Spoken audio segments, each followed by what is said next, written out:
Welcome into PressBox Live. I'm Stan the Fan Charles of PressBox and PressBoxOnline.com. And if it's Monday, it's time to talk baseball with left-hander Ross Grimsley. Can you tip your hat, Ross, so people know who you are? And then Luke Jackson, we don't need you to tip your hat because you're not wearing a hat and people already know who Ross Grimsley is and who I am. How you guys doing? Everything's great. Getting hot. Great, Getting Very hot. good. great weather for ball tonight. Yes, yes. No excuses, fans. Let's get out to the yard tonight and support our birds. They even have some special $12 tickets Monday through Thursday. Imagine that. I've been talking 5 years about the need to do something Monday through Thursdays, and the Orioles are doing it. $12 tickets, decent seats, probably the upper deck, but you can get good ones, I'm sure. $12 Monday, Tuesday, Wednesday, and Thursdays. But there is no game Thursday. They play Toronto Monday, Tuesday, Wednesday, Seattle Friday, Saturday, Sunday. Got to talk to you a little bit about our sponsors before we get started. What company makes your home more energy efficient, kills all allergens and viruses, and qualifies you for $6,000 in rebates? AJ Michaels, that's who. Turn to the experts, AJ Michaels and Carrier at ajmichaels.com. And if you're craving that classic New York deli experience, look no further than the new Atman's Deli in Baltimore's Harbor Point. Corned beef piled high, hand-rolled bagels, and something different, a bar. Atman's has food and drink specials every day, now open for breakfast, lunch, and dinner. Dine in, grab takeout, or hang out at our bar for the next O's game, and that's the next 2 nights and Wednesday afternoon. That's Atman's Deli, an authentic taste of Baltimore tradition since 1915. Find us at Harbor Point or visit atmansdeli.com. And those Oriole games are tonight, 6:35, tomorrow, 6:35. And Luke, am I right? Wednesday's 12:35, correct? That is correct. All right. Guys, let's dig in. The Orioles made a seemingly small roster move, a little overdue for me. Kyle Stowers is getting his first taste of big league action in 2024. And going down is another left-handed hitting outfielder who did not shine in his brief time with the Birds, brief playing time, and that's Heston Kjerstad. Luke, I'll start with you. Your thoughts on this move? It seems, not to answer my question, it seems it's anticipation of a decision, a little larger decision, when Austin Hayes is ready over the next couple days. Yeah, I think this was I think this move was necessary because of what we saw in left field each of the past 2 days with Ryan O'Hearn yesterday and Heston Kjerstad in left field the day prior. Those two cannot handle left field at Camden Yards. So you need a little better athlete, a little better outfielder, a little better thrower. And so they bring up Kyle Stowers, and that's really necessitated by Cedric Mullins' struggles because their best outfield arrangement is to have Cedric Mullins in center and Colton Cowser in left. And that's what it's been for the most part this year. However, Cedric is really, really struggling What's he in badly a with it. 5 for 55? It's like, yeah, it's like a 5 for 57, something like That's like that. a Yeah, pitcher. That's like Ross Grimsley would do better than that in and 55 at We bats. hit it, 212 one year. Come on. and so it's a lot of strikeouts and a lot of pop-ups right now, and they're at their best when Cedric's going. But as you noted, Stan, Cedric has sat each of the past 2 days against right-handers, Against which is right-handers. very unusual. Usually when he gets time off, it's against lefties. But because he's getting some time off, they need Colton Cowser to cover center. And because of that, they don't have Colton in left field anymore, and Austin Hayes is still in the IL. And so they just don't have the athlete, at least until Stowers came up, to handle left field at Camden Yard. So I think that that's really what necessitated this move, and here we are. Ross, you've seen, because you played in the major leagues for a lengthy career, you've seen times when somebody like Austin Hayes, who's off to the start he is, people quickly forget what they've meant to the team over the last 3 years or so. And they were quick to say, oh, they got all these guys down in the minor leagues. They've got Kjerstad and Cowser and more guys coming, Beavers and Judd Fay. They got to get rid of Hayes. it looks to me like the big story here, Luke and Ross, is that Austin Hayes still has a big place on this team, and they need him. They got the second best record in baseball. They got a 667 winning percentage. I think the Phils are the team that has the best, and they're wanting to make these moves. Bringing Holiday up was a mistake. Yeah. But I think they had the pressure from the press and from the fans. They did that. From some of the things I heard, he had And I think they also had the PPI thing. They thought they'd yeah, but I grab mean, gold still, dust there. the kid hadn't played that much. He hadn't Yep. played that much at second base. He obviously had, from what I heard the other day, there was a hole somewhere, and they obviously, you get the big leagues, they're going to take advantage of that. As they say, and going from the big leagues from the minor leagues is a tough thing to do. I mean, it's the hardest, to make the adjustment. But yeah, I just kind of the team's doing good. Why make these wholesale changes? Cedric Mullins, is the pitching has been fantastic. If you get a guy to play defense, Paul Blair, perfect example. Mark Belanger, perfect example. These guys didn't hit, but they played defense, and that will help you win games when you got pitching. So you want to make all these wholesale changes, you might do more damage than good, not only to the team, but to the player. And I think, Stan, you made a great point when you mentioned that, yes, Austin Hayes was off to a really bad start offensively, but I think we took for granted just how well he played Camden Yeah, Yards we left we field. had the rose-colored glasses of what all these other guys were going to do, and they've all kind of calmed down in the minor leagues. It's still a very rich farm system, but it's not like we're sitting there with ready to plug in MVPs out there. I mean, So, Austin Hayes was an all-star last year. Yeah, he was off to a lousy start this year. And yeah, Mullins, and I think their best team this year probably includes Mullins and Hayes both figuring it out. yeah, And I know Santander got off to somewhat of a slow start. He's really turning it on. It seems to me, against right-handed pitching of late, and he's crushed left-handed pitching all season. And I think at the end of the year, Santander's numbers are going to be right where they normally are. But yeah, to your point, Mullins and Hayes figuring it out, that's going to be the best team in 2024 for the Orioles. Luke, you and I were down there. You were down for about 8 days, and I was down for Mhm. 2 weeks in spring training. We saw what Kyle Stowers is capable of. Mhm. And I'm not suggesting he's going to come up and put those kind of numbers up, but I think they're doing this in anticipation of the Hayes, being activated in the next couple days. And I think they want to get a quick look at Stowers. And I think Stowers has a chance. I don't think they've been flabbergasted with how dependable McKenna's been in a Right. lot of ways. I think if Stowers can perform decently, I think he stays and McKenna goes rather than vice versa. You agree, disagree? Well, it could be that could absolutely be the case. And I will also say that for the role that they had Kerstead playing, which was an occasional start against right-handers, and playing the outfield, I think Stowers might be a better fit for that. Whereas Yeah. you might want Kerstead to get those everyday at bats down at Norfolk. Yep.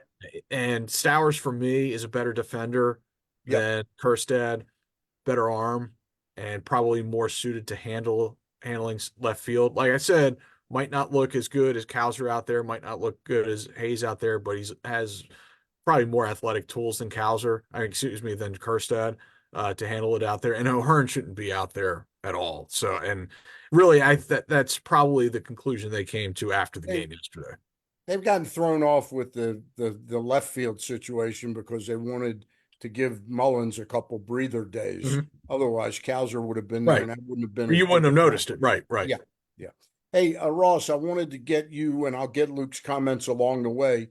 The Orioles right now still in a 5-man rotation. It looks like Grayson's going to be about, what would you say, Luke, 7 to 10 days? Yeah, he's been throwing bullpens. He's reported that he feels good. I don't know if he's going to need a rehab stint or not, but yeah, it Okay. doesn't seem overly Let's say serious. 12 But to 15 yeah, days. All right. sure. So right now they got 5 starters. Let's start with Corbin Burns through 40 games and about 7 or 8 starts. What's your grade on Corbin? Like Me, A, B, C, I D. think he's been the workhorse, of the team. That's an A. He's an A guy. A dog in an A race.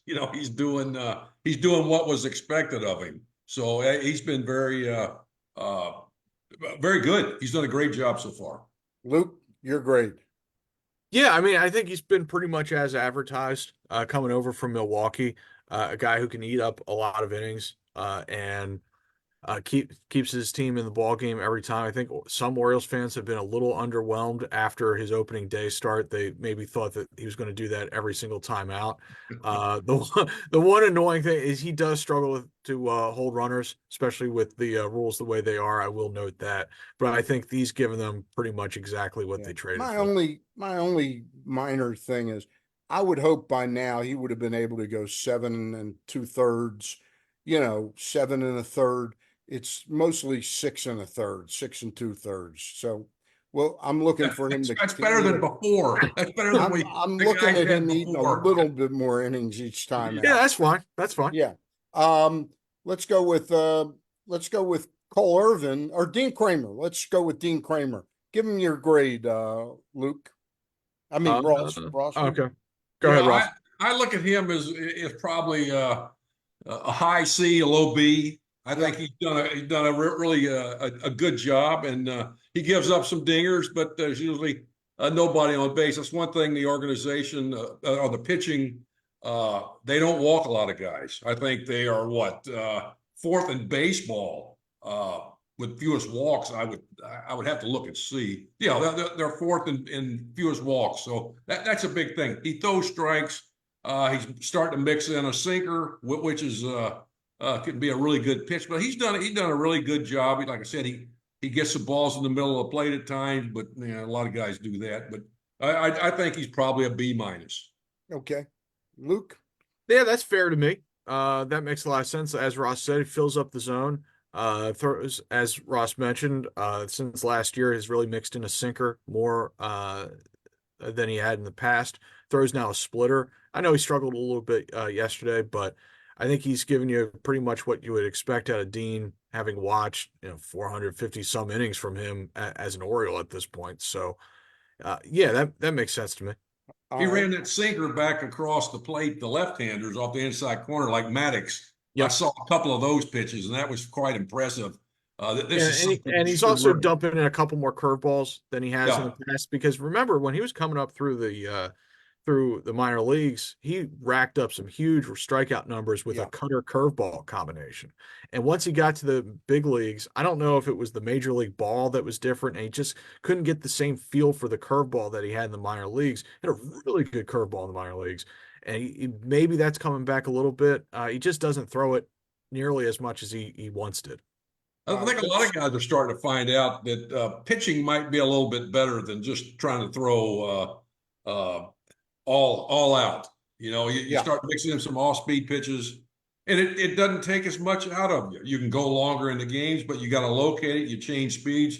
They're going to get back to pitching instead of throwing, and I think that and they do a good job of doing that now. I think.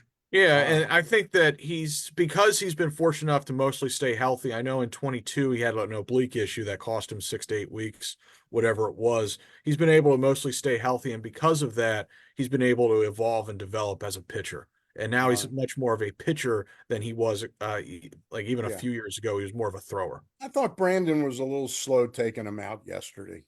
He had a pretty short bullpen because he had used a lot of bullets to win Yeah. each of the past 2 days, and he was really trying to get him through that fifth. I get it, like, and CNL came. It's not like CNL came in and shut the door anyway. Yeah. So he really only had a few relievers he really wanted to use All right. yesterday. So it's All right. just one of When those I say days. a little short, it seems like they always do it. They always take the guy out. They're a little short in the bullpen, but they take the guy out a batter or two later. And he gave up the home Right, run to McCarthy and then the walk, and then he was out. So it wasn't like they didn't end up using the bullets out right, of the bullpen. right. I'm just saying when you still had a realistic chance of winning the game, realistic. But Zach Gallen was dealing yesterday. Oh, he Uh, was really good. Yeah. let's move on to number 3 because he's been up all year, and eating innings and pitching really well, Cole Irvin. Ross? I think you gotta drop an A on him because he's doing what he's giving you innings. He's throwing strikes. He don't walk a lot of guys. Again, that's a big key, I think, is making pitches and not putting guys on base with walks. And he's done a good job. He's a pitcher. He changes speeds. He moves the ball around back and forth.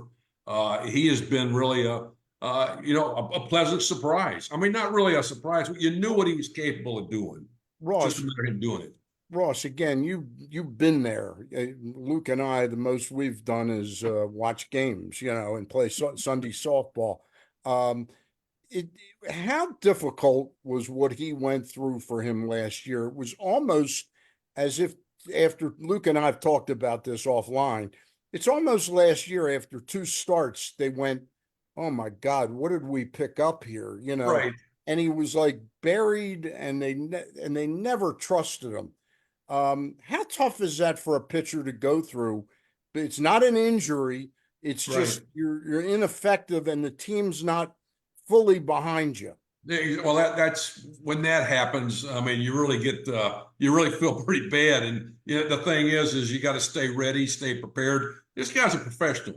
Yeah. He pumped out over 6 innings of work in Oakland before he came over to the Orioles, and that was what they were banking on. But after a couple starts, then they deep six you, send you down to the minor league. He goes down. You got to tip your hat to him. He goes down, works his butt off. Yeah. And it's paying off because he come back this year. And again, you had an idea what he could do, and you're seeing it now. So I got to tip my hat to him. I mean, he stayed positive and showed him what he was capable of doing, and now he's doing it. So that's a plus for him and a plus for the club. Luke, you're tipping your hat to somebody else? I'm tipping my hat to Stan Charles. That's who I'm tipping my hat to. Because I watched Cole early last year, and I was like, I don't know, Stan. His stuff seems down. You His were much command more seems fun. You down. said this guy's throwing batting practice or something. And so Stan's like, stick with him. I've seen this guy in Oakland. Stick with him. And Stan was right. Stan was absolutely right. To me, Cole early last year might have been trying to be someone he wasn't. Maybe he thought that he needed to throw harder in the AL East. Maybe thought he needed to be more than he actually was. Just be the guy that the Orioles traded for. And that's what he's been this year. He's been one of the more pleasant surprises on this team so far. And what grade would you give him? An A. Yeah. Absolutely. And I love, like I do with the other left-hander, I love pace of play. He doesn't mess around. He doesn't need a pitch clock. Yeah. And for me, the sinker looks really good. And one thing that he's been able to do for me a lot better than he did last year was pitch in to right-handers, which helps open up the rest. Because like the other day against Arizona, I think he's facing 8 right-handed hitters. You got to be able to get in on those guys. You got to be able to make them uncomfortable, or it's going to be a long day. Yeah. He had the same thing I think he had the same thing against the Twins one night. He had right. And the slider's been better this year, but yeah, that's been awesome to see.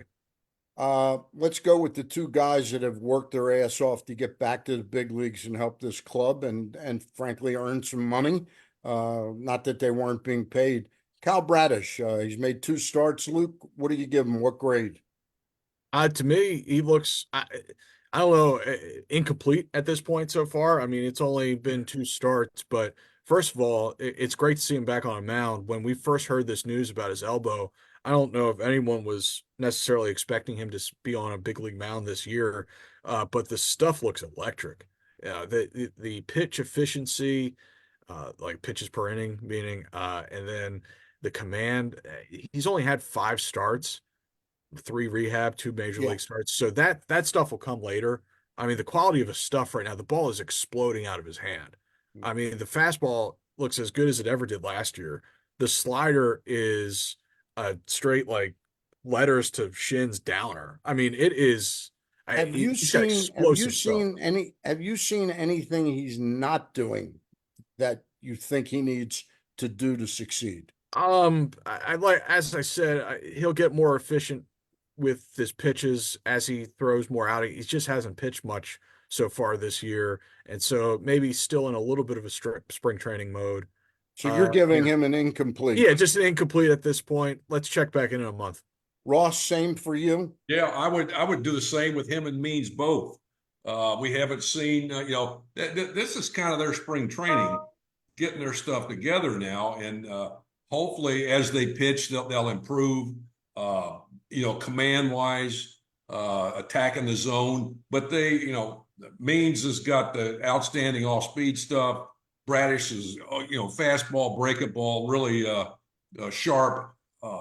Great, a lot of life on the ball. So they're just going to have to pitch more. And if they can continue doing what they're doing, it should be a lot of fun to watch them. But again, you got to see how they bounce back after a couple starts health-wise. That's another thing. Will this flare up again with Bradish? I mean, they're coming into a streak of 17 games in a row with one off day. Now, are you going with a six-man rotation? You're going with a six-man rotation, and some of these guys pitch better on 6 days. Some guys 4 days. Some of the guys, so you're going to have to mix and match here, and I'm sure they're going to stay up on that. Yeah, and they're not gonna miss a day of Burns. Yeah, he's Right. gonna stay up for 5 days. Yeah, he's going to go. But again, within Gonzalez or Rodriguez, when he comes up, that's going to be interesting. Now, what do you do?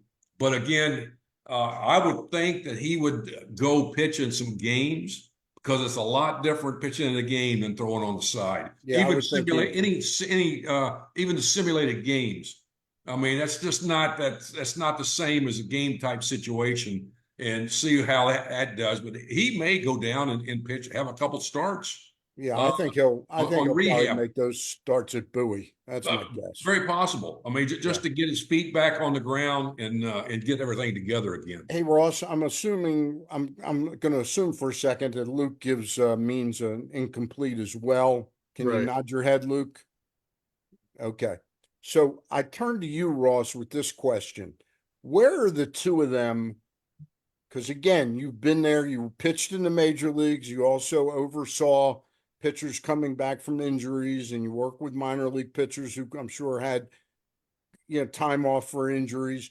Where are they now? What's their head like as far as the injury? Is it out of their minds, or is it the first thing they're thinking of every time they go out to throw? Hopefully they're not thinking of that. I mean, there's too much to think about on the mound. You start thinking about if you're, is this going to hurt again? You just, and being professionals and being in the big leagues and what they've been through, I'm pretty sure if they're healthy and they feel good, I mean, you're going to have aches and pains. That's part of it.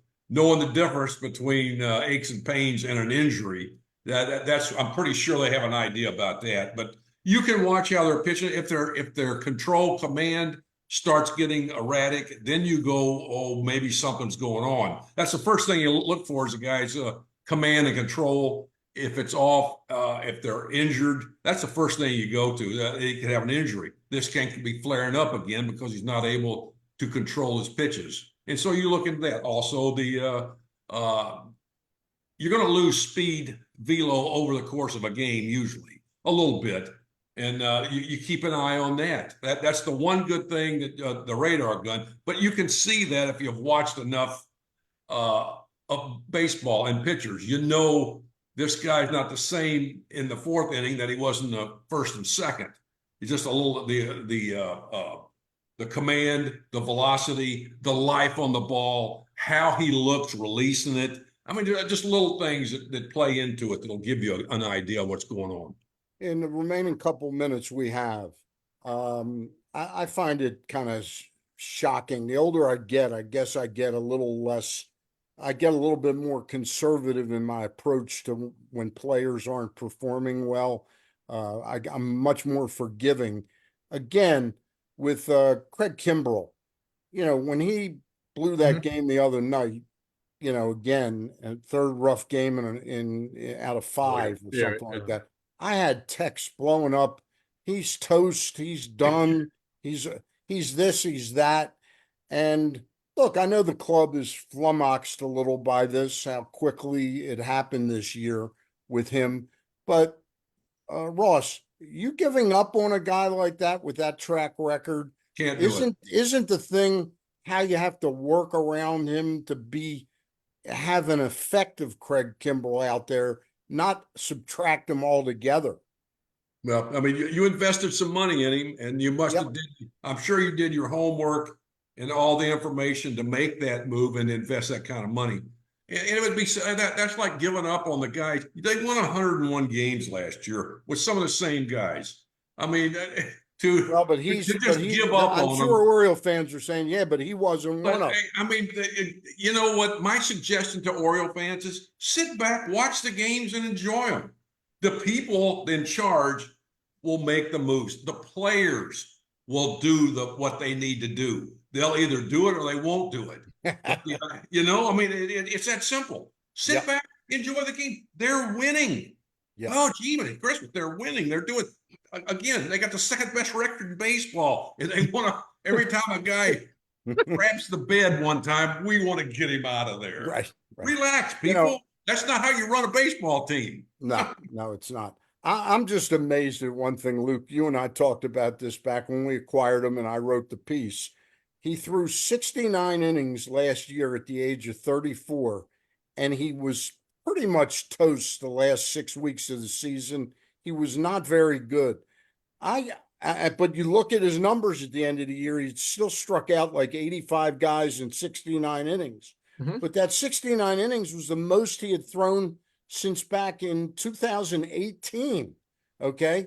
Age, COVID, and all that added up to him.